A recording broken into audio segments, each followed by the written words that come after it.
nutrition is a very confusing topic, and you will go from dietitian to dietitian, and one will say, do this, don't do this, do this, don't do this. And so it's a lot to sort through, and the average human or average athlete just wants answers. And so they're going to go to the places where they think that these people are. And so it's our responsibility to be educating athletes on, what our background and education is. But then that's when that trust component comes in big, because even if you have all the letters and the alphabet soup after your name and you are the expert, if this other person over here has 1 million followers and they say things confidently and you're bought into them, you're going to listen to them.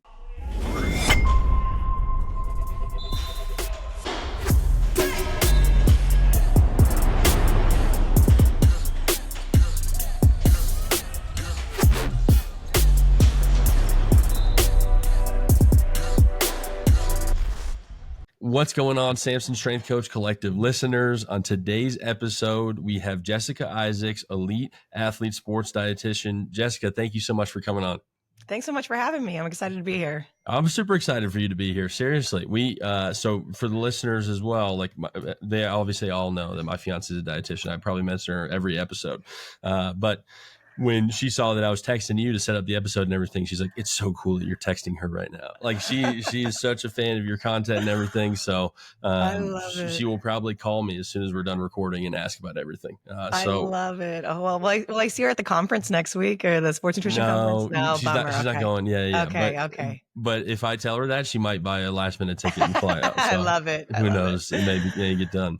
Well, first of all, thank you so much for coming on. Very excited to speak with you. I was first introduced to your content probably about a year ago, and everything that you post on Instagram, I think, is very funny and very beneficial. And so I thought you'd be a fantastic guest to have on the show. If you wouldn't mind just giving me a breakdown of your career and then what you are currently doing. Yeah. So I'm a second career dietitian. I joined the military out of high school and was an aircraft mechanic. So nothing at all to do with what I'm doing now, but just kind of found my way to nutrition through like personal struggles, personal journey. Was doing it all the wrong way, eating disorders, all that sort of thing. Got into bodybuilding, became another eating disorder for me. But from that, just saw the benefits of coupling nutrition and performance together, and just the healing power of it from a health standpoint, but a mental standpoint, but then also physically what it did for me, and got excited about, how can I take this, what I've learned of this N of 1 experiment I've done on myself, to the highest level performers. I grew up a latchkey kid, military family, so I never really got to play sports.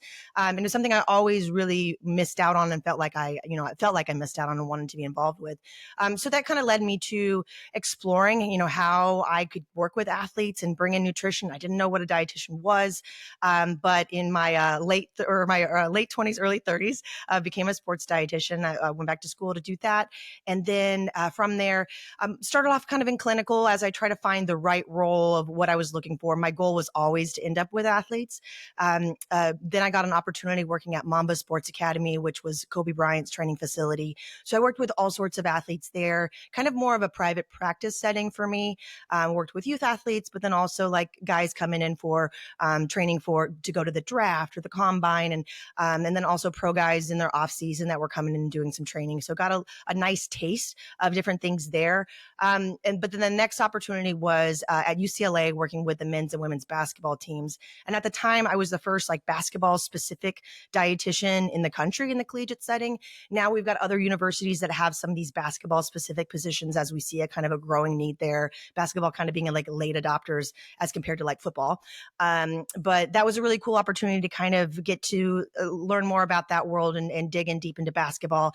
And then had an opportunity with the Clippers, spent a couple seasons with them as their first full-time dietitian. At the time, there was only 7 full-time dietitians in the NBA. So again, just a growing field. I think there was like 13 or 14 by the time that I left. And then currently I'm over at USC. My title is the sports dietitian manager. It's kind of like assistant director of Olympic sports. And I work with the men's and women's basketball teams and the men's and women's volleyball teams currently. That's awesome. That's such a cool journey. And I'm very excited to ask you about each section. But the first one, you must love LA. Right? I'm doing like the whole tour. I've been lots of different places in the military. Sorry, my dog. No worries. I've been in the military. I've lived in like 11 different states. I lived in Germany for a little bit as well. And so I've gotten a taste of everywhere. And I think California just ultimately, and Los Angeles specifically, has like The most of what I like, and a lot of opportunity. I mean, you've got, how many other places do you have multiple professional sports teams in one vicinity? So when you're someone like me in this industry, and like yourself as well, I think that you're bound to find some opportunity if you know the right people and you're doing the right things. Yeah, it's just so awesome that you get to stay with somewhere that you love, instead Yeah, of having to move city to city, which a lot of people can commonly see. Yeah. 100%. And so you mentioned this, and I've noticed the same trend as well too, where football kind of sets the pathway for, okay, first ones to have strength and conditioning coaches, and then have a full staff of strength and conditioning coaches as well. Mm-hmm. When I interned with the Jets had a full-time dietitian and then a assistant student dietitian, kind of like a fellowship Mm-hmm. for a year afterwards too. And it was a no-brainer. Like, obviously they would have a dietitian on the team. And then, you look at NBA teams or you look at other professional organizations, they don't necessarily have that. Like you said, at the time you left, only 13 to 14 teams had a full-time dietitian. I obviously know the importance of it, but why would you say it's so important for each team to have a full-time dietitian and working specifically with them? Yeah, I think sometimes, depending on what people understand about our role, they might see us as like food people, doing the catering. And certainly, like, that part of it is part of the job. And at a pro team, the food service aspect of it is a huge aspect of it. But we're health, medical performance experts as well. We can do things like look at biomarkers. We can help prevent injuries. We can help optimize performance. Athletes work so hard in the weight room, and sometimes they don't understand that it's not actually what you're doing in the weight room that's like growing your muscles and changing your body. It's the nutrition that you're putting into your body that helps you to achieve those training adaptations and those body composition changes as well. And so for so many of the aspects that are involved with an athlete, from performance and getting the most out of them on the court, in the weight room, on the field, whatever the case may be, but then also the recovery, longevity. You look at athletes like LeBron, who, a 40-year-old playing basketball at the level he's playing, right? Like, that only happens. Genetics are a part of it, 100%. Good training and good people in your wheelhouse, having a lot of money to be able to fund those things, for sure. But nutrition is such a huge component of that: longevity, immune system support, recovery, even managing what we're talking about, like older guys' cholesterol levels and heart disease risk and stuff like that. So there's so much that a dietitian can be involved with, from the start of a career to the end of the career. And then the next level of transitioning to be maybe a normal human, and like, what do they call it? A NARP, or some non-athlete, regular person, right? Yeah, there's so many aspects that a dietitian can be involved with. So we can certainly help with the food, but we can also help you guys, as the strength coaches and the athletic trainers, the physician. We can help them to really achieve whatever goals that the athlete is working on, or whatever changes that athlete needs to make. Yeah, it's revolutionary, I think, for a team that is not working with a dietitian versus a team that is, because my big selling point and what I can do as a strength coach is the body transformation piece. Like, we can really assist you with gaining 15 pounds in the appropriate time frame, or losing 15 pounds, whatever it may be.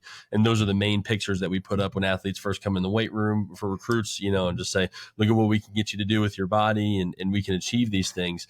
But ultimately, it can't happen without the nutrition aspect, right? And if we want somebody losing weight, we don't want them eating just, rice cakes in the morning and then chicken breast and rice at night. Like, Sure. those things, if they make you feel miserable, it hurts the sustainability of the body composition changes as well too.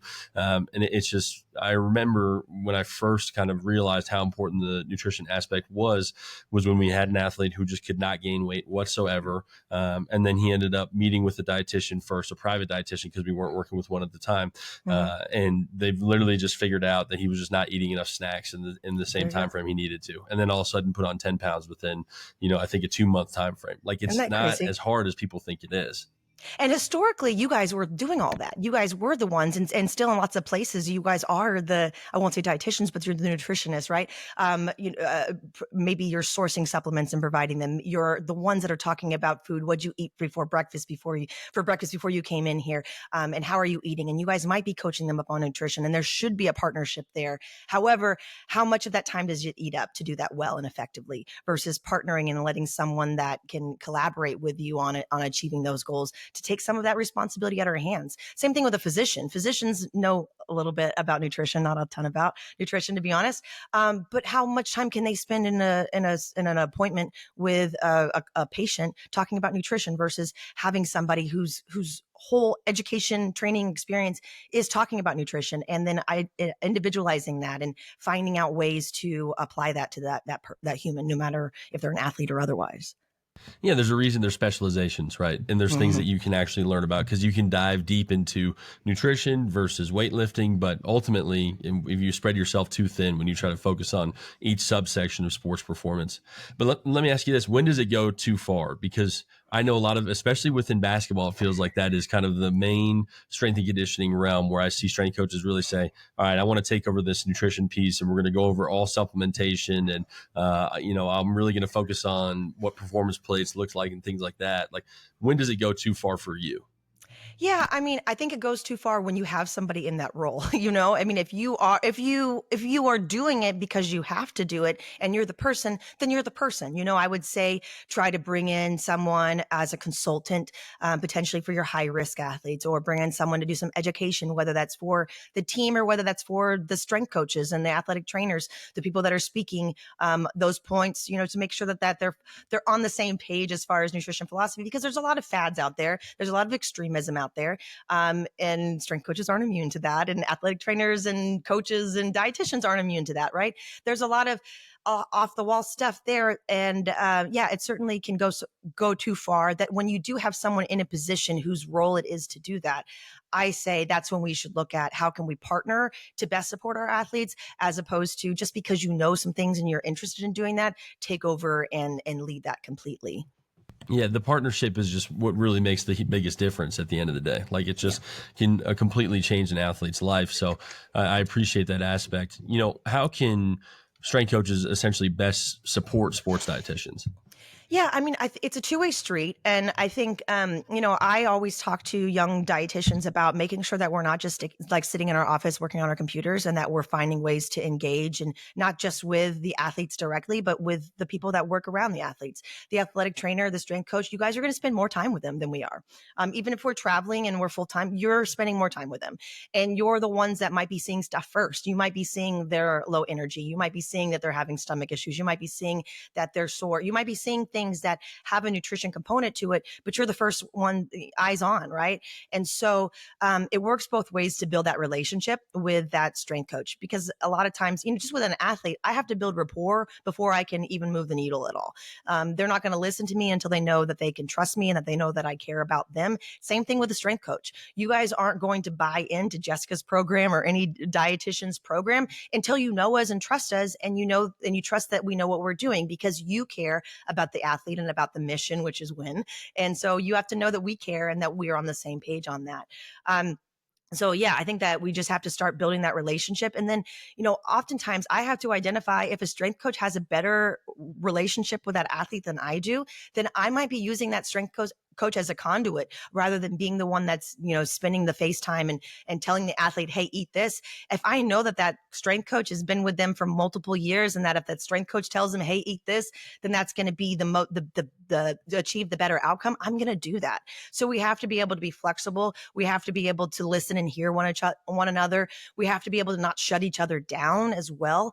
Sometimes strength coaches will have certain ideas about nutrition that I might not co-sign, but if I come and say, like, no, you're stupid, that's dumb, blah, blah, blah, blah, like, that's not going to help anything. I can't have a chip on my shoulder about it. I have to hear, I have to listen, I have to understand where it's coming from. What is it? Maybe we have the same end goal in mind, but we have different routes to get there. How can we figure that out? It's communication, it's relationships, it's all of that stuff. It's important. Yeah, and I love what you say too, because that's why the sports performance team to me is so valuable. Is what I ultimately consider it is what we have at my school, right? Which is obviously just my experience. But we have a dietitian, we have an athletic trainer, and then we have the strength coach, which is myself. And every one of us have different relationships with those athletes. And I know for our body transformation guys, they're probably going to like working with Tess, our dietitian, a little bit more than they are going to like working with me. Especially our freshmen too. There's a lot of mistakes that they may end up making, and all of a sudden I have to be kind of more of the disciplinarian versus they get to go to the athletic trainer or Tess, my fiance, and get to say, hey, Connor's kind of a jerk sometimes. And they're like, I know, we work with him all the time. Right. And so ultimately that's what I think is so beneficial is, okay, Jessica may have this really good relationship with athlete X. And so why don't we talk as professionals on the side and then say, hey, could we possibly see this result from this athlete by you communicating it to them? Yeah, good cop, bad cop. When I was at the Clippers, I had a strength coach who he does the body composition testing at the combine. So it made sense for him to continue to do the body composition for the team. But so when he would have a guy that we would get on the scale, or we would do like an InBody, or we'd do a DEX or anything like that, he'd bring me over and he's like, all right, I'm bad cop, you're a good cop. I'm going to tell him, I'm going to be mean, and because I won't say someone is fat. I might say that they have fat they need to lose.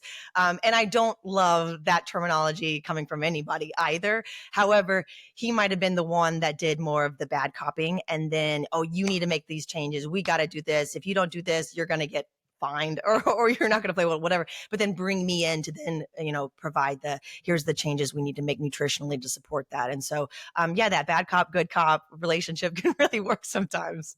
It makes a huge difference, seriously. And I promise you, the strength coach is almost always going to be the bad cop in those situations, which is fun. Yes. Every once in a while we can switch it though, and that's a fun time. Yeah.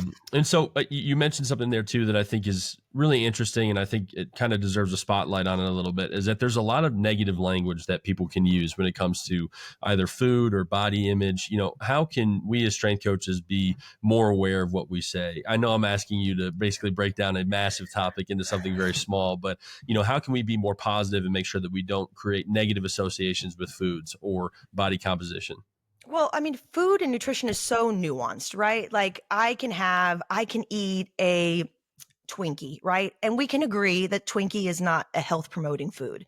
However, in the context of having a diet that is full of fruits and vegetables and lean protein and whole grains and all that sort of thing, a Twinkie is probably not going to make a big dent. A Twinkie's not going to hurt me.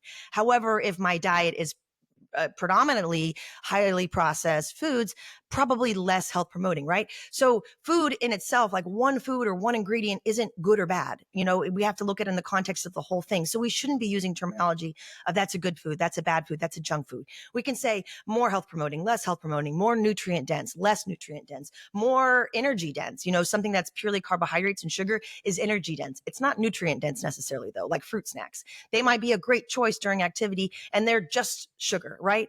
But that might not be a great choice to be chomping on later in the day, because we don't need something as energy dense. We're looking for something more nutrient dense. So not calling food, not placing morals on food, and not assigning a grade to an athlete based on their food. You eat like shit, right? Like that's not nice to say. You're not shit because you eat like shit. Your diet needs to improve. We need to improve the quality. We can find ways to say what we're trying to say in a way that places less negative stigma on food, because like going back to like strength coaches can be the bad cop, because historically, like in the weight room, it's discipline. You do the same thing. You have some variety, but you do the same things. It's discipline. It's daily, that sort of thing. Nutrition, you can't have that same level of discipline because there's so much tied to it. There's so much social, familial, emotional. There's so many things tied to food that you can't be as strict and disciplined and expect people to be that same way, even if that's your mental, because that's where the world you come from. People are different. Food is different than weights. So the more that we can kind of take away negative stigma of the way that someone eats defines who they are, the better that we're going to, I think, be able to move the needle forward. I love that perspective, and I appreciate that greatly, because nobody really has a cultural background in lifting weights, right? It's kind of something that you gravitate towards. It may have been more of a familial thing, but ultimately it's not based around somebody's entire, cultural history, right? And nobody's had to lift weights every single day of their life, but everybody has to eat every single day. So right. Obviously there's going to be a lot more emotions attached to the actual food aspect. Mm-hmm. Agreed. Yeah. Well, I again appreciate it again, and you did a great job of breaking down a massive topic. Thank you very much. And it does bring to mind a story for me. We had an athlete, and I think you'll appreciate this, who came to me and I said, "Hey, what'd you have for breakfast this morning?" And he said, "A honey bun." And I was like, "Okay, we can work on that. That's fine, right?" And then I said, "Okay, what about lunch?" And he said, "A honey bun." And I was like, okay, we're getting a little worse. I didn't say this, but in my head, I'm like, this is the closest I've ever been to being like, okay, you may eat like shit, right? Yeah. So, and then I was like, okay, please, for dinner, what did you have? And I'm like in my head, like, please, like fingers crossed. And he's like, 2 honey buns. And I was like, oh my God. So was this a one-off day or is it a regular day? This was a regular occurrence. Yeah. Bless. And so I never in my life thought I'd be excited about an athlete only eating 2 honey buns in a day when we slowly worked down towards towards it versus one or whatever it may be. It drove me absolutely up a wall. So that was probably the one time I've been very Yeah. close to putting very negative connotations of food. But I just said, hey, maybe we can slightly work on this. This would be a great project for you to grow. So It's so funny. Outside of this world, people really think that athletes eat like perfectly. Like, mhm. like even at the highest level, I mean, I've seen guys bring in like wings at halftime at an Mhm. NBA game and then go out and play the rest of the game. like there's such a big disparity between, I mean, athletes are normal humans when it comes to what they eat. You know, there's obviously some exceptions. There's some people that are really bought into it, but athletes, like, because they can a lot of times get away with it, or to a certain extent, they eat what they want and they eat what's Mhm. accessible, or they eat what sounds good or whatever. And I think that there's a big disconnect with how people think that athletes eat. So sometimes we might be moving the needle forward, like you said, with just reducing the intake of a honey bun, or just getting like one green thing on their plate once a week. Like that might be a huge win. Yep. And so, okay, well, how do you approach those conversations with athletes when, I think the stories I hear the most are like DK Metcalf with his candy consumption, or like Tyreek Hill with McDonald's bags going into games. Like, how do you handle those conversations with athletes who may see that and say, well, if they can do that, then I can do the exact same thing? Yeah, well, you're not DJ Yeah, Metcalf, right? exactly. Right? You're not, like, everybody is different, and even if it's the quote unquote perfect program, that might not work the same for one guy as it works for the next guy. Everybody's individual. How your body responds, your everything is different, right? Your training might look different. Your microbiome might look different. Like there's so many different things that change. But I would argue with someone like that. First of all, if we're eating a bunch of candy around performance, I mean, candy is sugar, so that's not the worst thing in the world, right? Like I can see it serving a purpose for providing fuel. Now, from the other like biomarkers and body composition and other things, probably not the greatest, but I would argue, like, how much performance are you leaving on the table? Like, even if you're the best athlete in the world, how much better could you be, or how much better could you feel? How much better could you be recovering? How much less sore could you be? But yeah, I think it's just like having to understand, like, even if you do everything the same way as Tyreek Hill, you're not going to be Tyreek Hill. No, it's obviously a lot of genetic basis as well Yeah, too. yeah, yes. Obviously DK Metcalf and I look very different from a body composition standpoint, which is a lot of hard work has gone into his side as well too. I don't want to take that But all it's away. hard. They don't help. I mean, I tell when I have athletes coming in, I say, look, everybody has a platform these days. Hmm. Everybody has a platform. So everybody is going to talk about what they do, whether they do or they don't, whether they're just getting paid to say it, paid to say that they take a product that they don't actually take, or they're taking the product because they're getting paid to take it, or they're talking about, I've seen athletes talk about their nutrition in interviews, and I know for a fact that's not how they eat. They're just saying that they eat that way because either for shock value or because they want to tell you that they're eating better than they actually are. I've seen that so many times. So I wouldn't like put all your stock into what you see on social media or these athletes say anyways. I appreciate you bringing up social media, because I feel like that is kind of one of the things that generates the most, I would say, misconceptions within the athletic training world. I mean, like, if we're talking about strength and conditioning, where athletes would come in and say, well, we should be doing this specific workout, and then I have a million questions about, okay, well, what time of year were they doing this workout in? Was that player injured previously? Like, there's a ton of things that kind of Sure. go into it. How do you handle social media now, when also anybody can kind of claim they're a nutritionist, when obviously there's a big difference between that and a dietitian?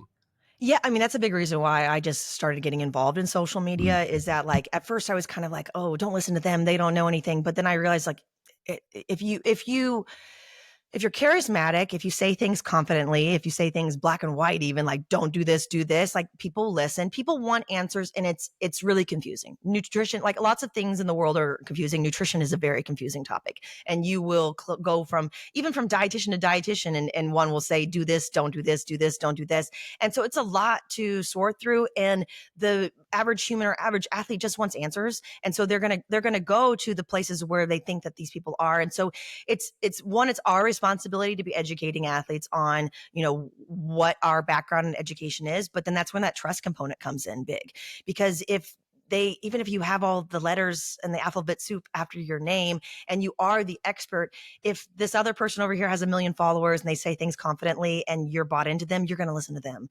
So it's, one, realizing I can't help everybody, and that I'm just not going to win all the time, and that I'm going to be there for the people that want to hear and want to listen. I'm going to try to still like turn some people too that maybe are on the dark side of things.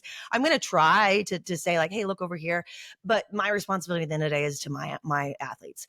I do have like a wider social media audience, and I'm hoping that I'm helping some people out there too. But just making sure that I'm first and foremost helping my athletes sort through the noise is my goal. And a lot of times it might just be addressing like, hey, what did you hear or what did you see that you liked from that? Or what are your questions from that? And then trying to connect it to something that, again, isn't my message and my plan, but is more tied to what it is that they care about and want to know about. Yeah, I remember when I first started posting on social media, I tried to convince everybody, about my ways or my methods or whatever it may be, and it's draining. It's exhausting to try to do that. Yeah, and have you gotten any backlash for what you post, or because I remember I did one video one time about the protein shakes that we make for recovery for our guys, and people lost their minds that I was using muscle milk protein powder. Right? Have you experienced anything like that? Constantly. Like anytime I mention any kind of like sugar or sports drink or anything that comes in a package, I've got a slew of comments. I mean, hey, thank you for your engagement and thank you for your views and thank you for your likes and comments. You are helping me. You're not hurting me. And I might counter some of their points if I feel like they're coming to the table to want to discuss it. But a lot of people are coming just to like parrot off whatever that they've heard someone else say. And I'm like, this again, I'll just leave them the comments there. I only ever really like delete anything or block someone if they're just being like nasty and just insulting or whatever. Otherwise, people are welcome to have their opinions, and people are welcome to not listen to me. I don't need everybody to listen. I need the ones that want the information to listen. But otherwise, like if that's what you believe and you think that everybody should be eating meat and liver on a cutting board for every meal, then do you. If that makes you happy, do you? I'm never going to tell people like, you have to do this, you have to do that. I tell everybody, listen, like even like if I make something and even if the coach wants them to have full compliance, I'm going to say, look, you are the owner of your body. You decide what goes in your body, what doesn't go in your body. I'm just going to provide it for you and tell you the whys and answer your questions and tell you, and know that I'm supporting you and helping you achieve whatever outcome it is you're trying to achieve. But I'm never going to tell you like, you have to do this. You choose, you're an adult or you're the owner of your body. And it's just, you can't save everybody, and again too, that's one thing I see that my fiance experiences. My arguments are mostly with other strength coaches, about, and I'll have no problem arguing with them, or I guess trying to, convince each other of each other's sides because we have the background. But I've never seen a profession where more people come up because everybody has to eat every single day. There's no getting around it. And so they will just come up to her and just make the most ridiculous statements I've ever heard in my life. And she just stays so positive with it. She's like, well, yeah, that's great. I'm so fantastic that it's working for you. And I like lose my mind. I can't handle it if somebody You're were like, to do how that did to you me. not? You're like, I'm tired. I'm really tired. I've done this too many times. I'm tired. Well, we were just at a wedding this past weekend, and I had probably about 2-3 people come up to me asking about lifting questions, and then nobody was asking her questions this time. And I was like, what's going on? Like, usually you get bombarded. And she was like, I haven't told a single person I'm a dietitian here. I was like, that's a great idea. Yes. So there was a thing going around, like, just tell people you're an accountant. I'm an accountant. Yeah, there you go. Nobody wants to know. Nobody wants to talk about that. Yep.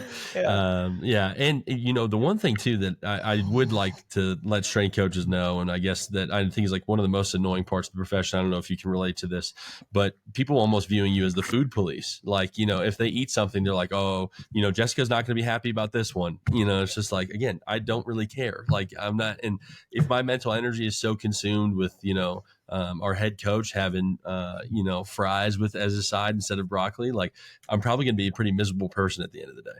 I have a sign that says "Not the Food Police," like there you go, like name sign. But also, yes, I mean all the time. And I will make a point, like if I'm out with people that might think that way, to like order something that they wouldn't think that I would eat, so that it's like, no, look, I'm over here having a piece of cake with you, or something like that. I think that that's kind of a little bit disarming in some ways. But yeah, there's sometimes where like I'll be eating yogurt. People are like, oh, look at you eating healthy again. I'm like, fucking yogurt. Like, what?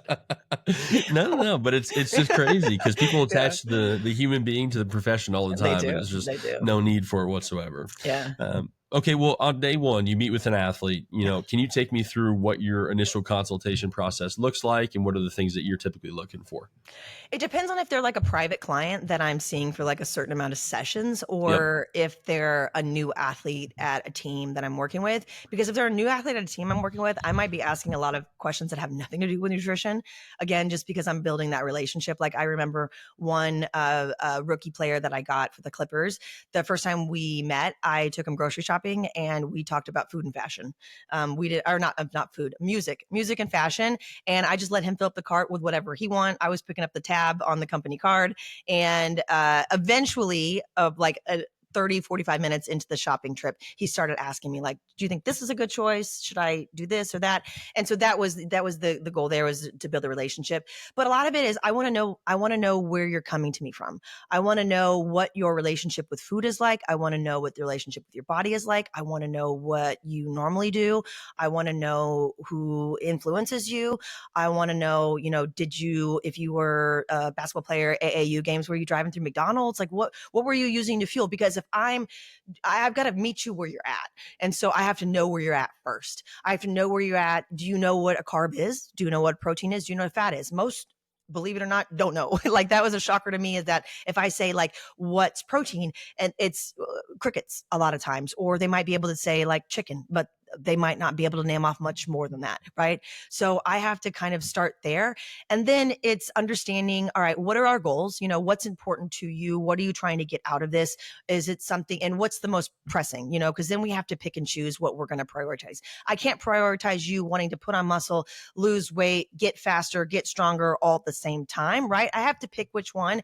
And I might say, hey, look, based on those things you just said to me, those four things, I think that building muscle is going to be the most effective. So if we fuel towards building muscle, we're probably going to reduce some body fat. We're going to get stronger. If we are fueling effectively, we might also get faster because we're fueling effectively. So let's put our eggs in that basket. And then I might look at, all right, what are we currently doing, and see, okay, the biggest gap is that we're only eating 2 meals a day. Cool. Let's add a third one in. Or we're eating 3 meals a day, but like one of them we have no protein at or no carbs at. Like, let's just make a change there. So I'm looking at, the macro level, and then we're going to just pick one little thing to work on to start off with.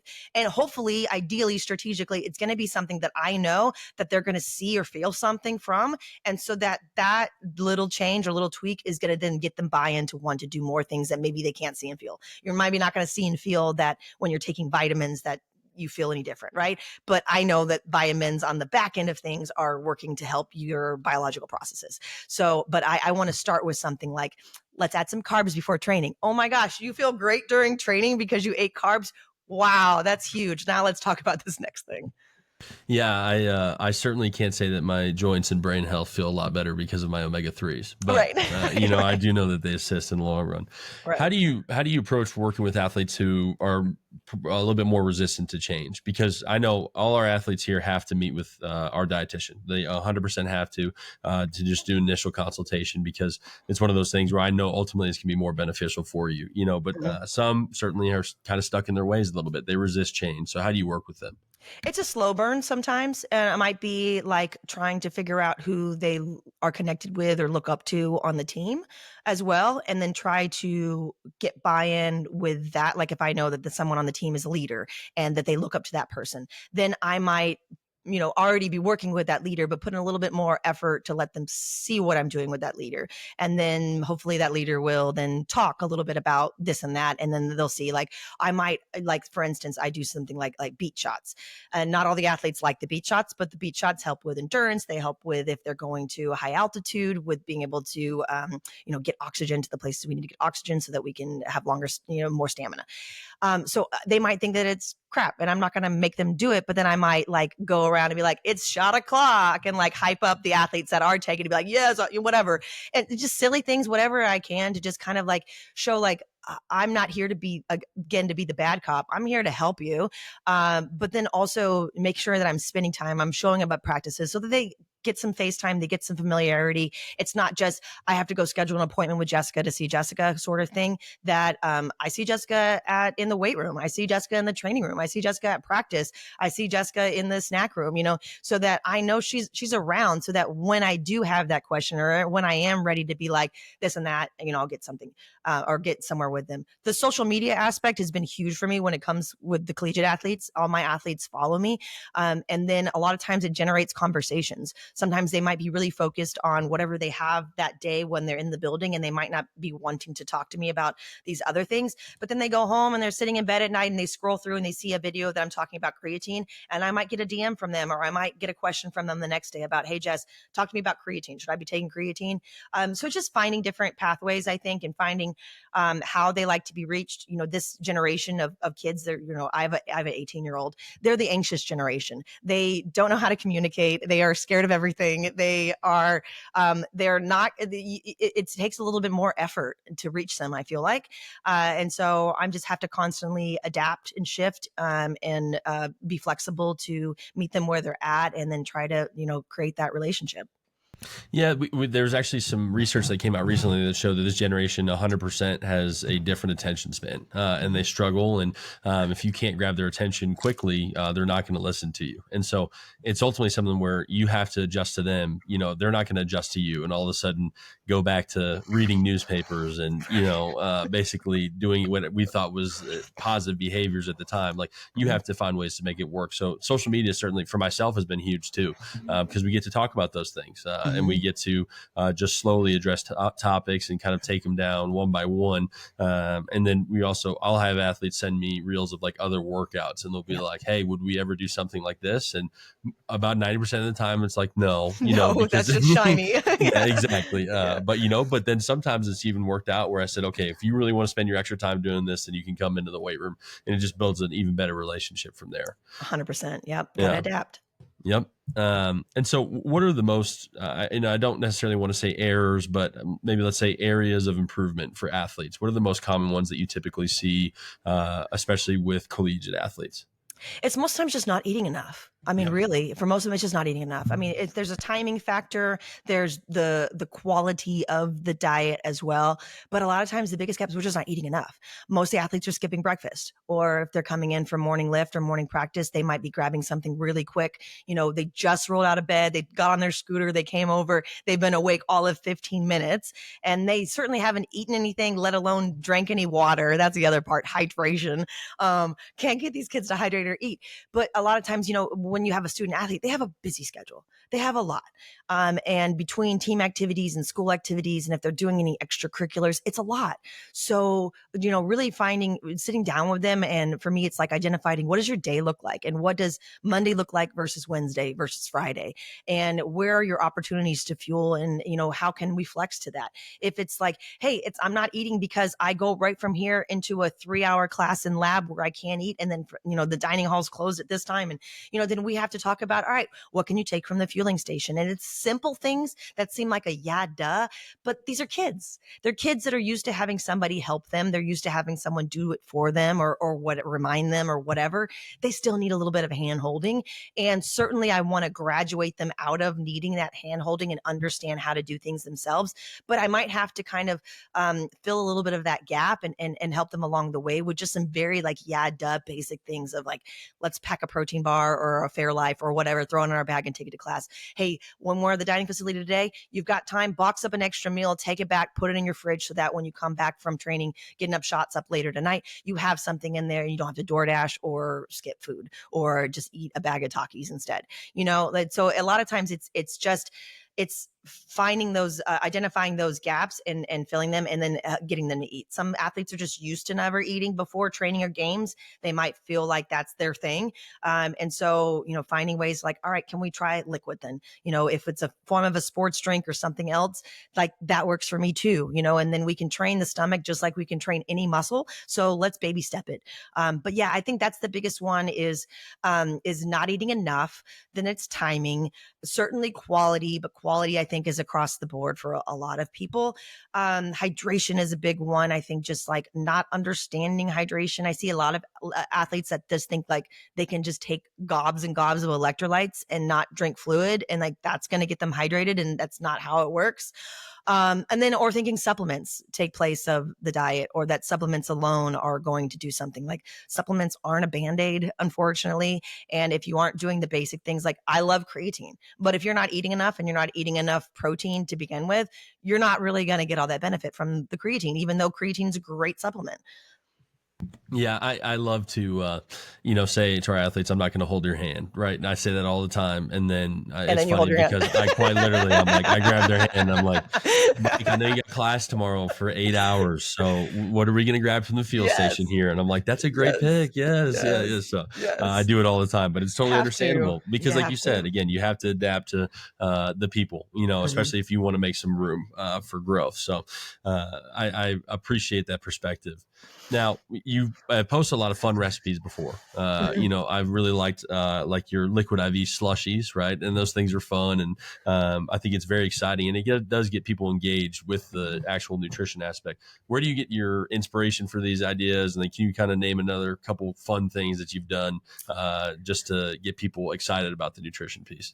Yeah, I mean, a lot of times, I'm not like the one, like, I'm not the mastermind behind a lot of things. I'm just the one putting it out there, right? Or I might be putting a spin on something. Some of the recipes were my recipes, like the cinnamon toast crunch one is mine, and I came up with like a coffee, like a decaf, non-coffee but coffee flavored protein smoothie.